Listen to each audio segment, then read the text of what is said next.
Welcome, welcome, welcome, welcome. Come right in. Come right in. Welcome, welcome. I'm excited. Okay, great.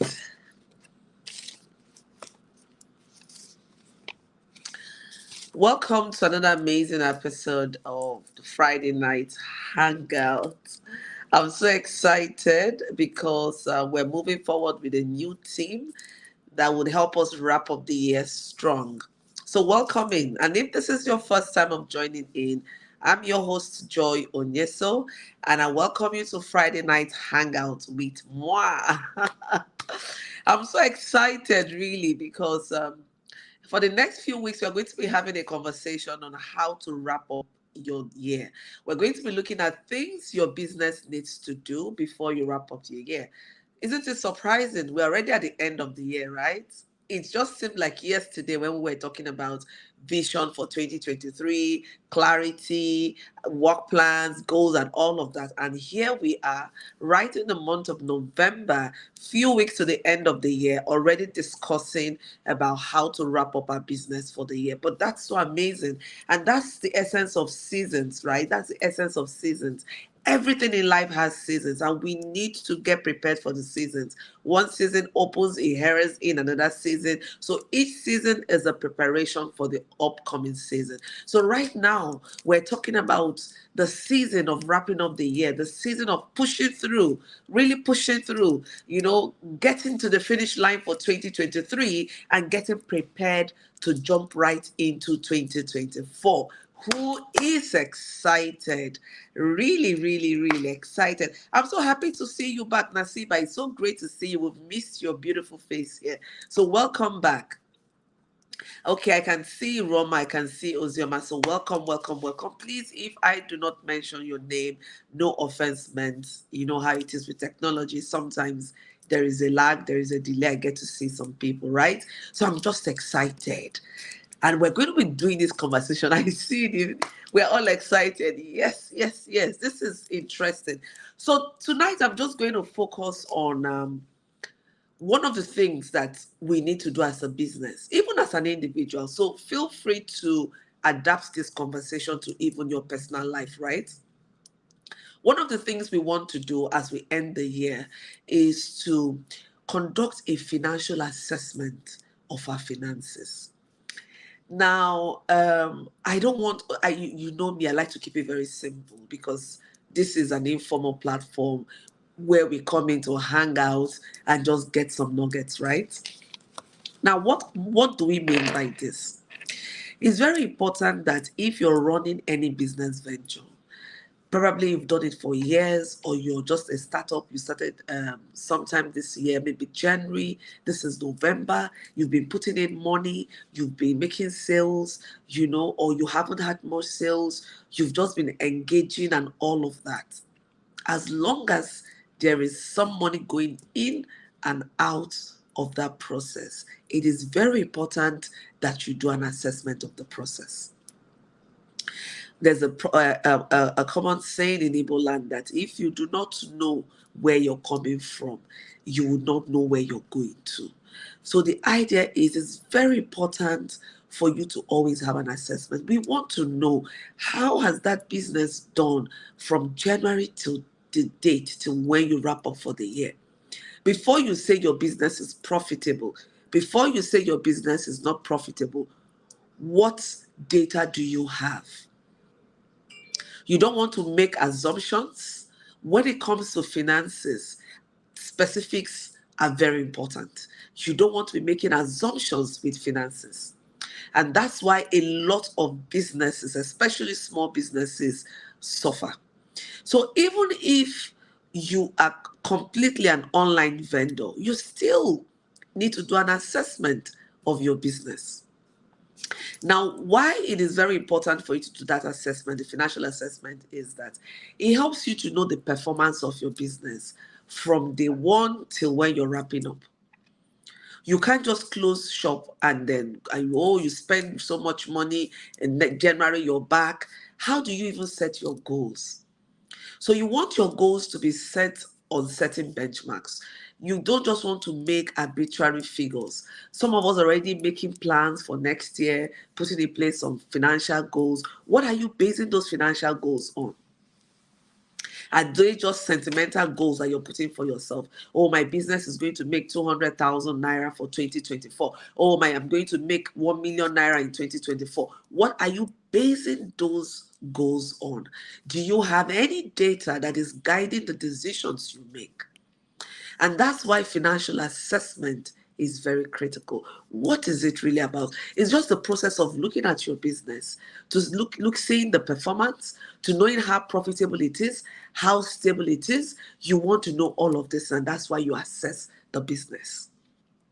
It's just like when your business goes to apply for a loan, maybe in the bank or any financial institution, they're going to conduct a financial assessment on that business. Why is it important that they do so? They want to see how stable that business is. They want to understand how the performance of the business and know what kind of, if it's, the business is even ready to take in any funds. For some of us, sometimes we say, all I need is more capital, more capital. You'll be surprised that when you're giving that capital you so desire, your business doesn't have the structure to even absorb that capital. And so what will happen? It will crash. Because there are no structures to support the growth that you want. And this is what financial assessment of your business helps you to see. So what are the critical things we are going to be looking at? I'm going to keep it very simple because I'm aware that we are at different stages of our business and all of that. So I want to keep this very simple. Now, if you're running any venture, I want to assume that from the beginning of the year, you already have records of how much you spend in overhead costs. Things like the data you spend to go online, to do your stuff online, maybe the data you spend, to communicate with your clients, either email, WhatsApp, DM, and all of that. You keep account. If you do run adverts, you want to keep records of how much you've spent. If you pay salaries, you want to know how much you spent on pay. And by the way, even if you're the only one working in your business, you need to pay yourself a salary. Otherwise, you'll be dipping your hands into any funds that come out. And that's one of the disadvantages of small businesses. So any funds that come out from a sale, we see it as profit. Everything is termed as profit. But no, not everything is profit. So you want to be sure that you understand the nitty-gritty of your spendings. So everything expenditure, you want to keep track of it. I'm always an advocate for both manual and digital record keeping. You never can tell. So for some of us who feel that we're conservative, we don't know how to use technology, but listen, you still need to graduate to doing that. But in the interim, keep hard records. Simple record keeping. How much you bought an item, how much you sold it, what the unit price is, how much you're selling it, the quantity sold, the number of clients you have. All of these things you want to document. No transaction is too small to document. No transaction is too small. Even if your business gets involved in perhaps charity work, for some business they keep a certain portion of their earnings to maybe to do charity work or to give to the church or to support some organizations. You want to record that because the amount you give or the amount you spend should be should be determined by how much profit you make. You can't be spending your capital in doing all of those endeavors. And I know for some of us, we also like to live in denial. We run audio businesses. What do I mean by this? We're running a business day in, day out, here in no account, no record, not profitable, and we're doing others, or we're having other sources of funds. This is even more challenging when you have other sources of income, right? And then you have a business that is a passion area. The business hasn't translated into really being an income yielding business. So you keep dumping in funds into it, no record, it keeps swallowing, and then it's all show. This is the time to correct such processes in your business. It's never too late.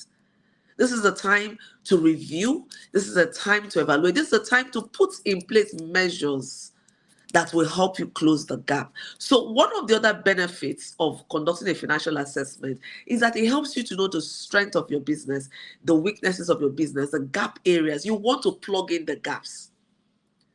Sometimes, you may not even know how much you're spending from the business until you visit your record. And the only way you visit your record is when you're going through, when you're having an assessment. It must, when we talk about some language or some concept, it must be something very grandiose. That simple process of you sitting in and going through your record, making notes, all of that is part of the assessment.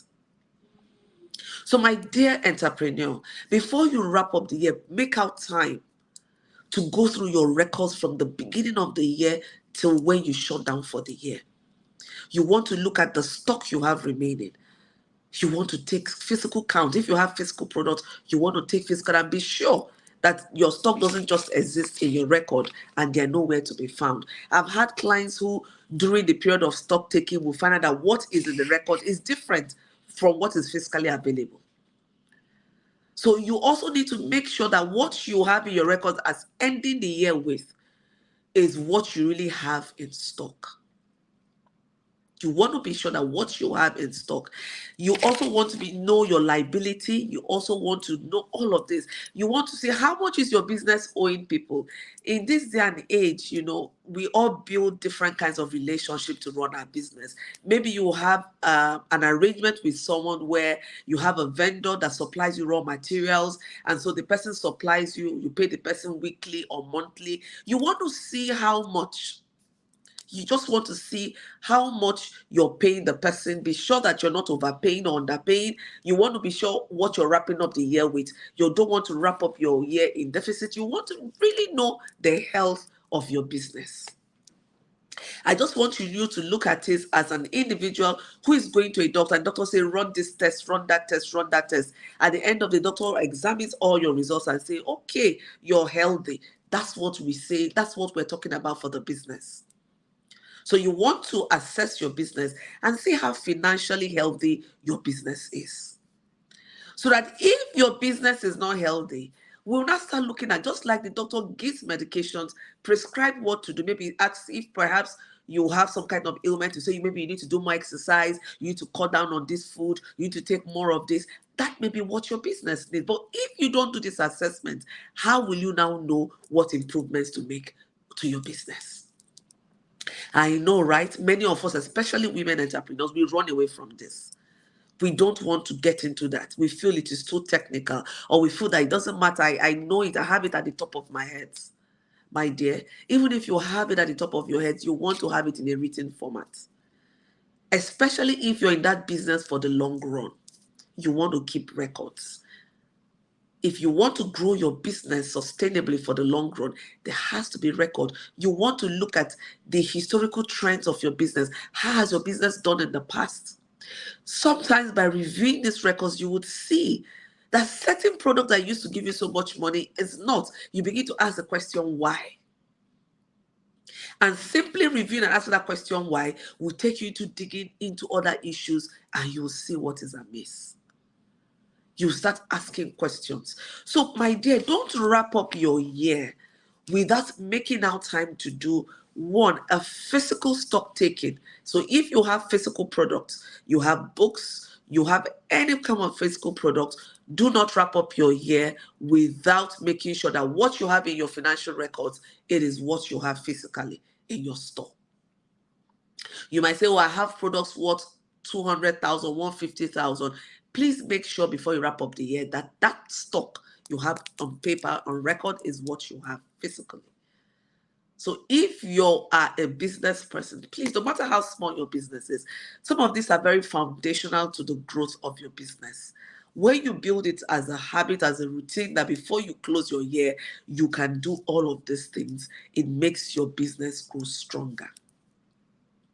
Now, it also opens you up to making informed business decisions. Why do I say this? By examining your financial record, you may see that there's a product that has gone obsolete.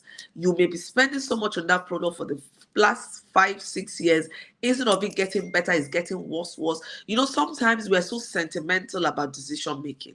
The records are there. The records are telling you what needs to be done. For the last 5 years, the last 3 years, this product, this services has not done any good. You keep pumping in money into it. It may be time to make that financial decision of shutting that process down and focusing on maybe one or two things. Reviewing your financial status may even tell you whether you're stretching your business too thin. Because sometimes our business is not ready for some of the expansions, quick expansions we have done, and then the business starts suffering from it. Business doesn't have the capacity, maybe the human resources, maybe the financial strength. It doesn't have all of that, doesn't have the client base to absorb. Don't forget that market trend is set by the demands and supply. So if you don't have enough demand and you're just making a whole lot of products, you just have your products seated there, you don't have any outlet for the sale of the product, then you're going to have a problem. So just reviewing the health of your financials as an organization, as an entrepreneur, would help you to make informed business decisions. It tells you how well your business is performing. You can't lie to yourself. The records are all there. The records would not lie. And that's why accurate and effective record keeping is very important for you as a business owner. You want to be sure that you're documenting everything properly. Even for this end of year, some of us are already positioning ourselves for the end of year sales that would happen. So how are you making those projections? What will help you make those projections? By looking at your financial records. You know how much you sold last year. You know how much your currency is going on this year. So you can't make that decision of last year, use that financial decision of last year to make this year's decision. Why? A lot of variables are in place now. The forex has gone so high. It wasn't the same price as last year. The standard of living is so high. People's buying decisions may have changed because now people are prioritizing needs. So there are a number of things that have changed that you want to put into consideration before you start positioning yourself for your end of year. And also remember that not every money that comes in from sales is profit. I just thought to drop that in here. Not every money is profit. You want to remove your cost. So if you're a business owner, you're self-employed, you are excuse me, not costing the time you're spending on your business, then you're doing yourself great disservice, because how then do you get funds that you spend? It means that you start spending your business funds as your personal funds. And we do this a lot, especially as young entrepreneurs. So I would ask you to sit down as you plan for next year. You really need to review all that has happened this year. Look at your records accurately. If there are places you're not keeping good records, then you want to start keeping those records. You want to keep records of all the, excuse me, you want to keep records of every spending your business makes. Every spending to the last couple. You want to keep record of all the income that comes in. Everything. You want to keep record of your different clients, not just their data, but you also want to keep track of all the different things they buy from you. For instance, if I'm your client and maybe you sell hats, different kinds of hats, if you just keep the record of, oh, Professor Joy bought 5 hats in June, 5 hats in July, you will see that there's a gap in that record keeping. Can you think about it? Who can tell me what the gap is? You know what the gap is? Good. If you're running different types of hats, you want to be able to note what particular hats I'm buying. So if you have 10 clients, you want to know the different type of hats they buy. Are they buying red hats, blue hat, the hat with feather, the hat without feather? What kind of hats are they buying? So by the time you're doing your revision, you would know where the bulk of the money is. Oh, people buy more of red hats. People buy more of the hats with feathers. People buy more of the hats without feathers. Oh, 10% of my clients buy red hats. 20% buy hats without feathers. So that when you're positioning yourself for next year or for the end of year, you know the products to keep in stock. Thank you so much. You want to look at the type, the color, and the design. And you want to look at the amount. So you're going to look at the amount, the number, how many of each design, the color, how many are people getting? Each client. So you can now say, okay, Professor Joy, over the last 6 months, she's been buying hats from me. I noticed that she doesn't buy any hats with feathers. She buys only hats that are white in color. So that already gives you, you start enlarging your information on your clients.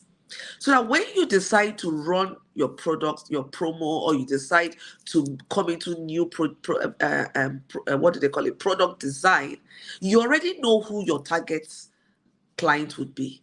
So if, for instance, you know I buy only white hats, it would be an error for you to keep you're doing end of year promo, you're sending me red, blue hats. You know I would not buy it, right? That's what data helps you to do. We can't overemphasize the importance of data. It helps you to see how your products are performing, the health of your organization, so you can't run away from it. Exactly. You then make more white hats for those that like the white hats. And then you would know which one goes more. Even if you're making more white hats for those that like the white hats, you also want to know where you put your money into, because even if those of us that like the white hats are a negligible amount of your customers, then you don't want to put all your efforts in making white hats for us. You want to go with the trend of where majority of your customers go to, so that you know where you're putting in your effort, especially when time and money becomes the scarce resources. You want to be sure where you're deploying them. You don't just want to use them carelessly. So, my dears, as we plan to wrap up the conversation tonight, I want you to just reflect on that business you're running. Think about it, and I want you to make notes right now as you're listening. There's something about taking notes as you're having this kind of conversation. You know why? It ignites your creativity. It ignites a lot of inspiration in you. And that's why I would always tell you, when you come into programs like this, have your writing materials, have your reflection materials. It could be your notes, it could be your, journals. Make notes. It inspires a lot of inspiration. It inspires a lot of thoughts, right? So just think about, let's do this exercise before we wrap up. I always like you to go out with an actionable content each time we come here, right? So let's just do this quick exercise. Think about that business you have. I just want you to outline. The first thing is, what areas of record keeping have you been backsliding on? Or any area of bookkeeping you have not even, ventured into. Perhaps you don't even keep records of your the cost of your products, the cost of your materials, and all of that. So can you just outline them right now?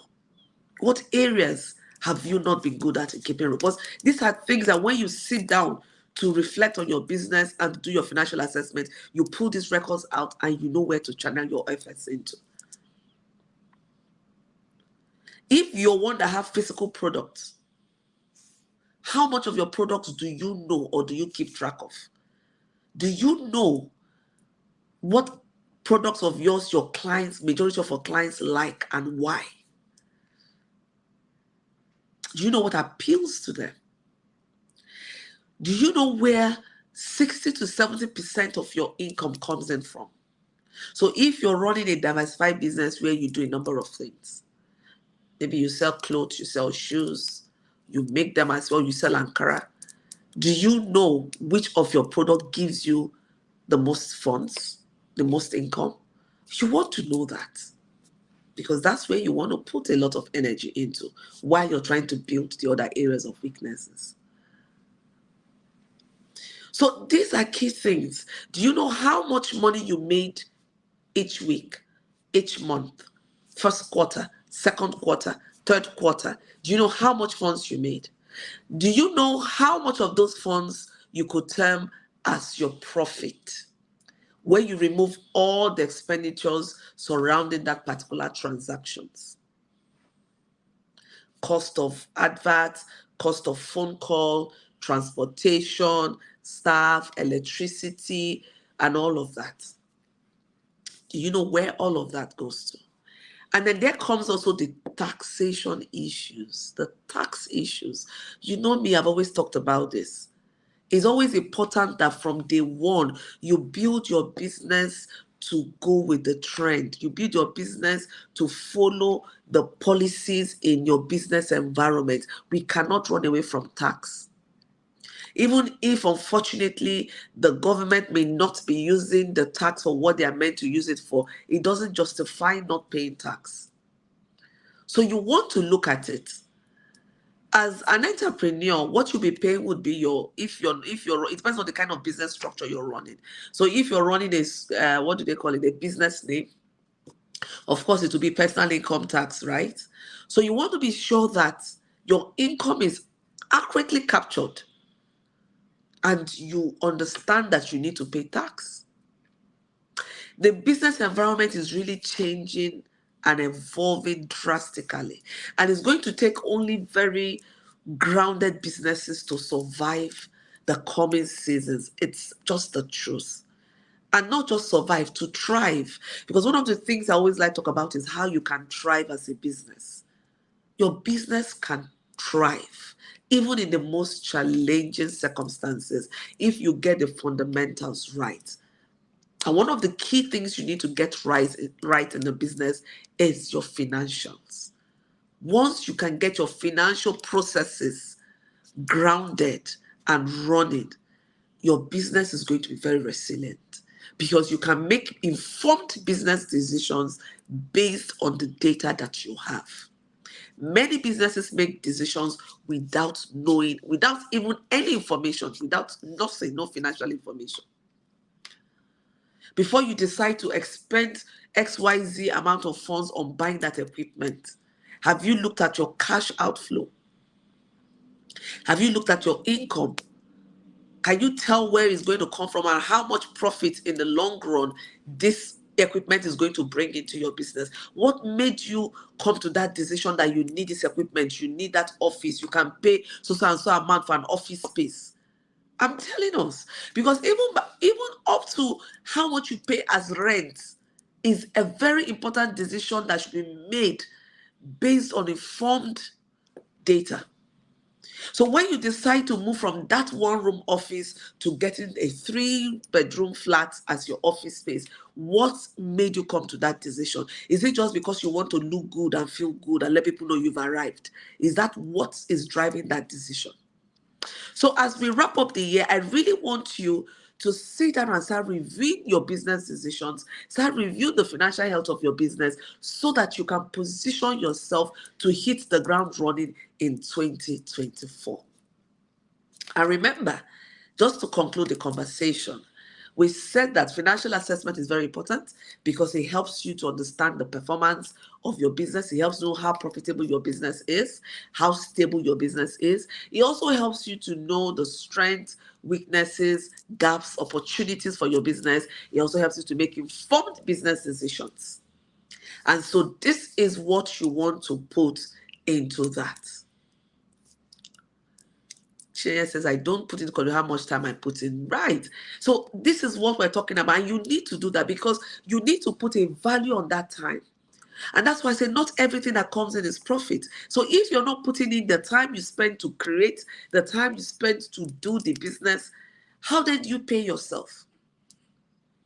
How then do you pay yourself? So you need to pay yourself. At the end of the month, you pay yourself a salary. And you know that's your salary. So you're not touching your business funds. Otherwise, we just keep putting hands into our business funds.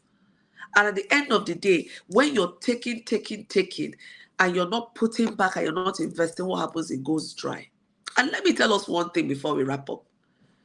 Your wealth is not determined by how much money you've saved or how much profit you have made. It's by how much money you can put into an investment for that business. Because ultimately, as we are growing the business, we want to get into a space where we can be bringing out certain percentage of our profit for investment. That's where the business should move on to. But I want to leave it at this for now. I want to believe you got a lot of nuggets. Let me see. Give me some of the quick nuggets you got from our conversation tonight before we wrap up. Let me get it from you. I'm waiting. Ozima says, records of items bought to boost the business. Record on the milestone list. Beautiful. I love this. I love this. Chenya says, you are really talking to me. Excellent. I love this. And Jessica says it helps you to know your target audience and you know where to channel your energy. Beautiful. I'm so excited. You ladies are on fire tonight. I'm so excited. So I hope that this would help you. And when we come back next week, Friday, we're going to be looking at the second thing you need to do as a business before you wrap up the year. And now, just to put it out that this doesn't follow any, it's not a step. I'm not saying this as in first, number one, do this. No. But I'm just telling you the 5 things you need to do as a business. So when we discuss the 5 things, you will decide which one you want to do first or second and all of that. But just know we've done financial assessment as the first thing. So next week, Friday, we're going to discuss the next thing you need to do. And I want you to start putting it into action. Action, action, action.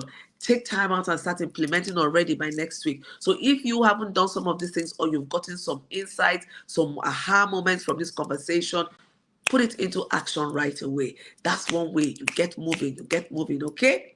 Remember, I love, honor, and celebrate you. It's always a pleasure to be with you. And until I see you next week, Friday, from me to you is so much love. Take care and see you next week, Friday. Bye for now.